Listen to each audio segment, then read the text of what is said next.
Good evening, everyone. I'm back from my break from recording videos. And the very first video I'm going to do is something that I had planned a while ago, which is to do sort of an extras video for my absurd scaling series to go over, well, I'm going to explain what I'm going to go over, so let's get into it. But first, you may notice my audio is different. My headphones that had my microphone on it are broken. They stopped working, so I'm now just using my new computer's microphone. By the way, new computer, much faster, so video quality, up or down? Somewhere in the middle. Let's get into it. So first off, I want to talk about what these extra videos will cover and what I'll go into regarding them. These videos will cover topics and information that I've missed, misunderstood, or didn't have time to include in my mainline series. Today's specific episode will include two characters, King Cold and Vegeta, some misinformation that was brought up by this user here, whose name I have no idea how to say, and some misconceptions and comments regarding the other videos. So let's get into it, we got a lot to talk about. First, let's talk about Frieza's, old pops here, King Cold. His power is at least comparable to that of Mecha Frieza, who was more powerful than Frieza was previously in his fight against Goku. This was stated multiple times in the manga and in the anime, but the anime adds a line that the latter's power was greater, which was referring to King Cold, and this was said by Vegeta, who would obviously know how strong Frieza was before. But as this is anime only, it's hard to judge how accurate it is. However, since his energy seemed at least comparable to Mecha Frieza, it's safe to assume that he is at least stronger than Frieza's true form during the Namek Saga. But there's something else to discuss regarding King Cold before we continue, which is that a lot of people think King Cold can transform. Due to him looking a lot like Frieza's second form, and the fact that both his sons have shown transformation, many people believe King Cold is capable of transforming. It's even, quote-unquote, backed up by the Dragon Book, stating he seems like the type who'd be able to transform. However, this is highly unlikely for a few reasons. First, excluding Cooler's non-canon transformation, because Cooler in general is non-canon, and Frieza's full power, which is more of a power-up and not necessarily a transformation, their race's transformations suppress power rather than increasing it. Frieza did this because his full power was hard to control, but King Cold was never implied to have this problem, so it would make sense that he would make transformations to suppress his power. Second, he had plenty of time to transform against Trunks after he took his sword, who he had just witnessed was much stronger than Mecha Frieza.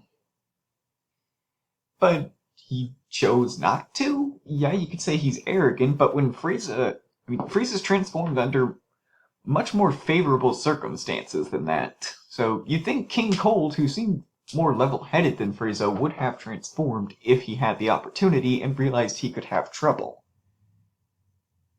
So, I and many others believe that King Cold is not capable of transformation, though obviously if he wanted to, for whatever reason, he could create transformations to suppress his power, just that he would have absolutely no need to do that.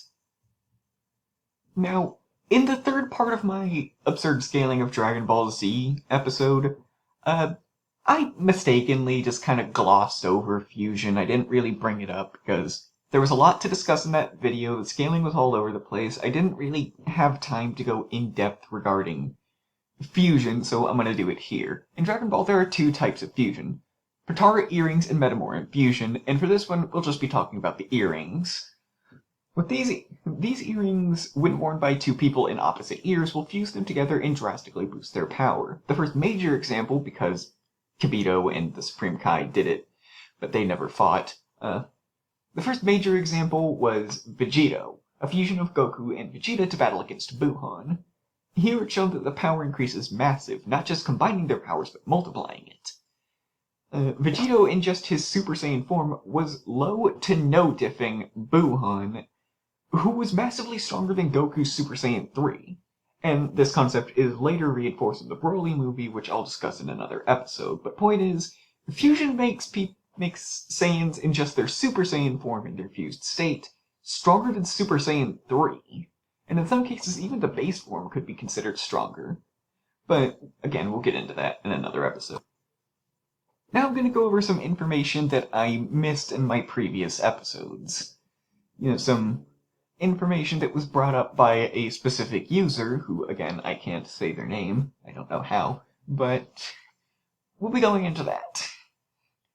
So, for starters, they bring up that King Piccolo is believed to be planet level, but this isn't accurate. Rather, he's planet surface level, as he himself states.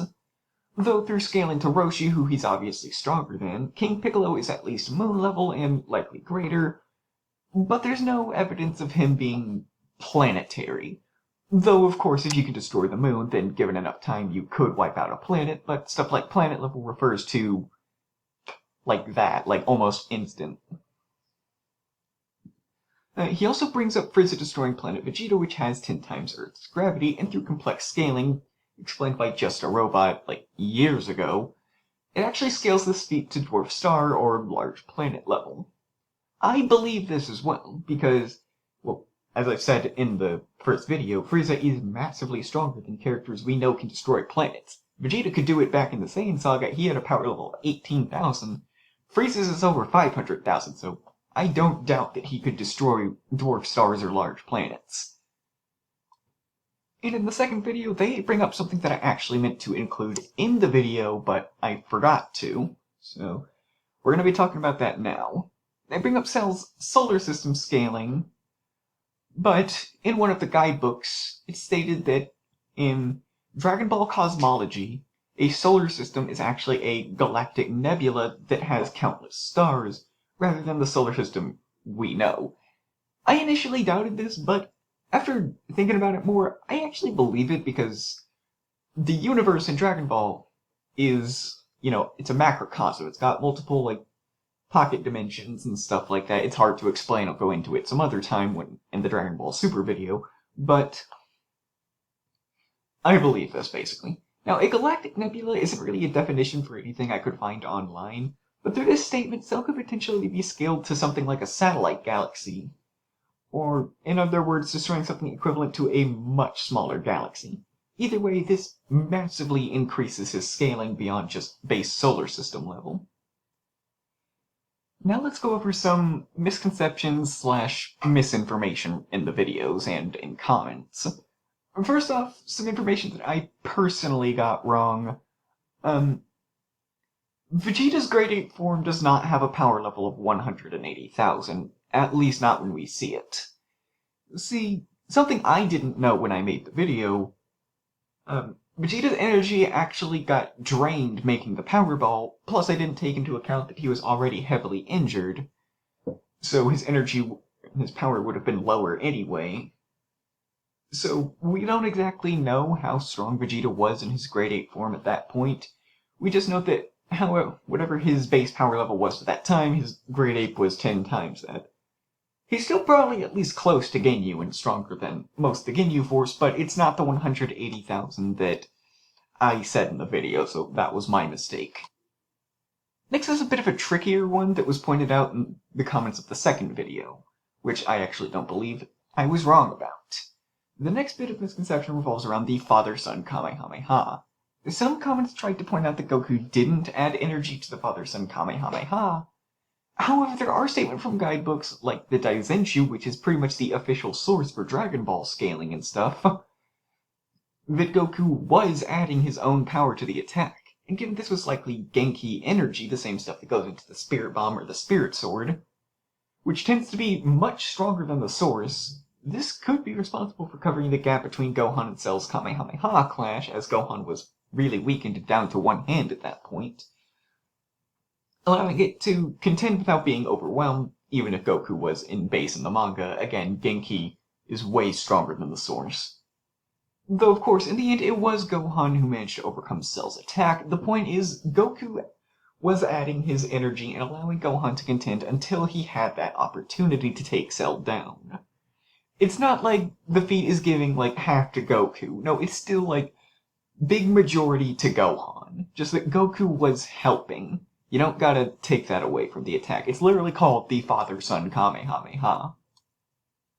And last is information that I was once again wrong about. So, in the third video, I say that Kid Buu copied Goku's instant transmission to follow them to the world of the Kais. However, someone in the comments pointed out that he actually copied Kai Kai, which is a completely different technique even if it does something similar.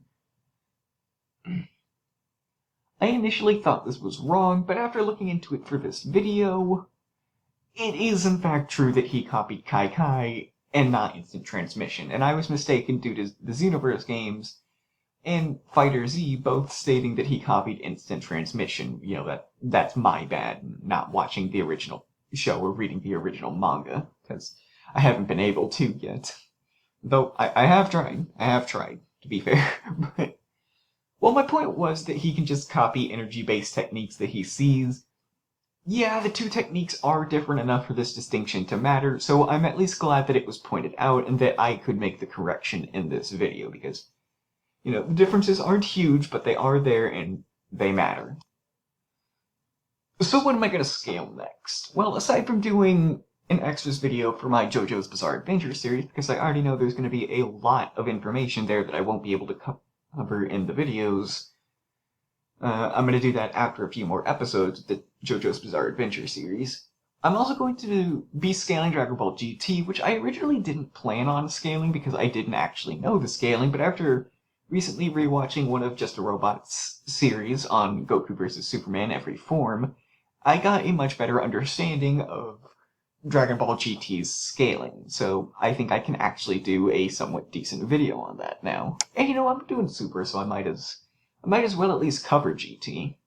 Go in power scaling order. I'll also do solo videos for Dragon Ball movies and non-canon characters like Z Broly, Super Broly, and Cooler.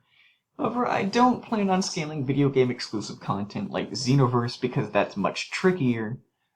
However, there is a single character from a game called Ultimate Tenkaichi, which I will be covering because he's pretty sick. I'll probably be doing him after the Dragon Ball GT video.